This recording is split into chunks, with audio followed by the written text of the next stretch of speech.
minutes to 9. Now, ministers this week have set out what they hope will be a committee of inquiry into historic child abuse and its terms and references, basically what it's going to do over the next year or so. We've been hearing this morning about a culture of distrust in some quarters over Jersey's political system and its media. And so we've raised the question of whether or not the island can conduct its own affairs and run itself openly and honestly. The editor of BBC Radio Jersey, John Gripton, has already given us his views, and he'll stay with us. But also, let's welcome now Mike Dunn, a citizen journalist and blogger and political activist, and States Member Deputy Trevor Pitman, who also blogs. Mike Dunn, do you believe there is a culture of secrecy and cover-up in Jersey?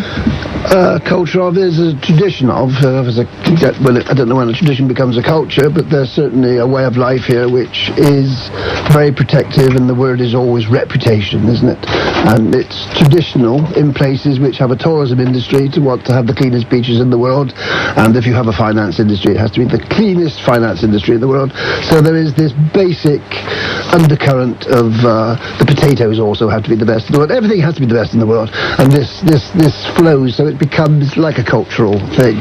But certainly journalists and others should rise above this. It's very difficult. It's a small community problem, which we've been hearing today. There is a small community problem, but there's a problem with that in any community, and anybody's not aware of the problems that there are with the press in the UK at the moment. The biggest newspaper has closed. I mean, it is incredibly significant. The News of the World. News of the World. It's incredibly significant what's going on generally as regards to the way that people get their information from government. And yet the flip side of that is this morning we've got a story in the Daily Telegraph about alleged misdoing at the HSBC here in Jersey. You have to argue that if the journalists hadn't put that out there, where would that story have come from? Yeah, but not a Jersey journalist. You see, the people who are close to the action, these cases, these finance cases, are never investigated by the local journalists. The BBC Panorama came over here and famously did their little camera cachet with no difficulty at all, revealed dubious dealings, the bank in Jersey, the bank in Guernsey, and the extraordinary thing, even though that's been revealed, virtually no follow-up since, and certainly no follow-up from the Jersey Financial Services Commission to let the public know this has been sorted. As they all say, it cannot happen again, but the public doesn't know. And it means outside journalists coming in and doing the job which local journalists ought to be doing. I'll put that point to John Gripton in just a moment. Trevor Pitman, as a member of the States of Jersey, do you feel that there should be tougher regulation of the media in the island? I believe we should have an ombudsman. I've brought that forward, haven't I, in the excuse now is they're waiting for the outcome of the Leveson inquiry, because we've got to remember that the Press Complaints Commission was described as about as much use as a chocolate teapot. It's not to say all journalists are bad, they're not.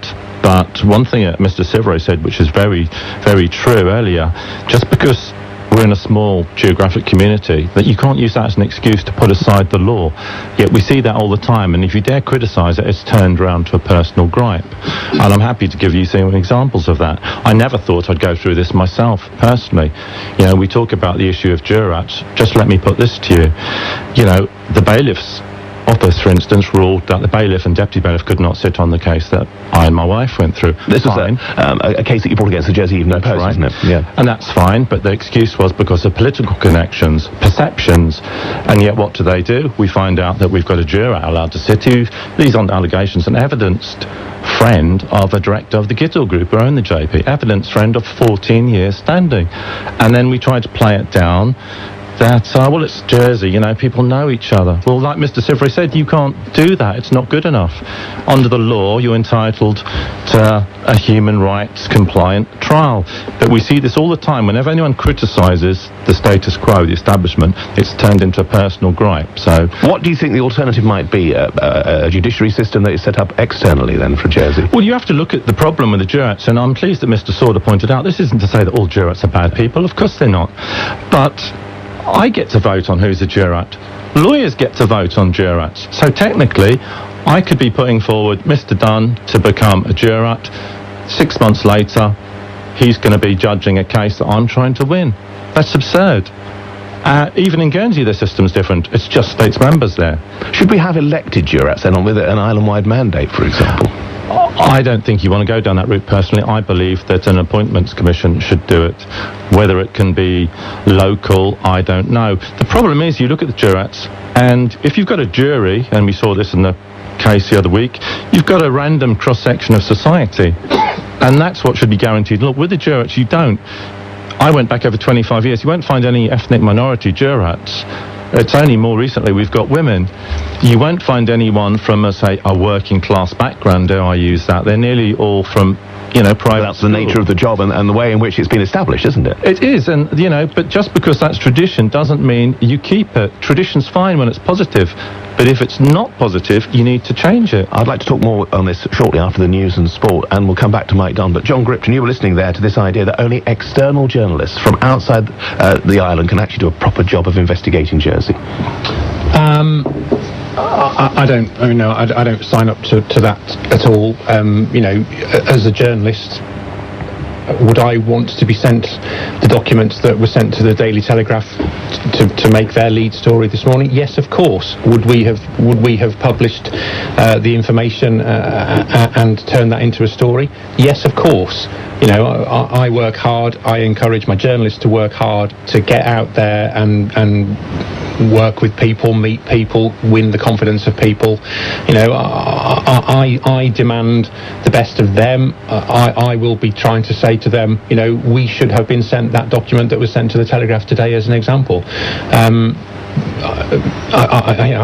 can't stop who wants to come here to do reporting. Clearly, I'm going to say some people do, but no, we investigate as hard as we can, and we certainly are not shackled by any sort of society or conformity. Well, ironically, the Panorama journalist did have Jersey origins. He'd gone away, he'd escaped and come back. He did that particular problem. So being born in Jersey in itself isn't an inhibitor. It's something in the process. I also ought to declare an interest in this because we're talking about complaints and so on. I currently have a complaint against BBC Radio and against the Mr.